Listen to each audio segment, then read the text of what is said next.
రూ. 80,000 అప్పు కోసం ఒక తల్లిని తన చిన్న పిల్లాడు చూస్తుండగానే అమానుషంగా చెట్టు దగ్గరికి గుంజుకొని వచ్చి మరీ తాడుతో కట్టేసి కొట్టారు అప్పు తీర్చలేదని.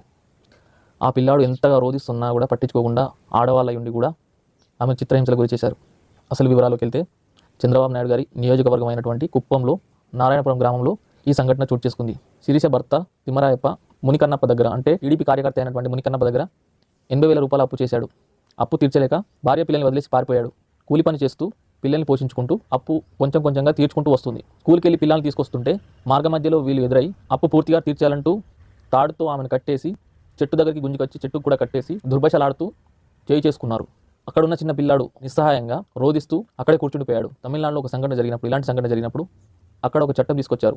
అప్పు తీర్చాలని బలవంతం చేస్తే 5 సంవత్సరాలు జైలు శిక్ష అని.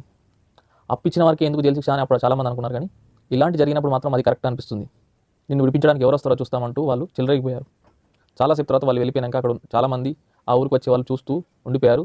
కొందరి సహాయంతో ఆమె ఆ కట్లు విడిపించుకోగలిగింది. తర్వాత ఈ విషయం సీఎం దగ్గరికి వెళ్ళి హోంమంత్రి అనిత గారు వీడియో కాల్లో మాట్లాడి అసలు విషయం కనుక్కున్నారు. దీనికి కారణమైన వారిపై కేసులు నమోదు చేసి అరెస్ట్ చేస్తానని మనకు భరోసానిచ్చారు. ఇలాంటి సంఘటన కూడా జరుగుతుందని ఎవరు ఊహించలేరు. అది చంద్రబాబు నాయుడు నియోజకవర్గంలో జరగడంతో వైసీపీ నాయకులు టార్గెటెడ్గా దీన్ని వైరల్ చేస్తున్నారు.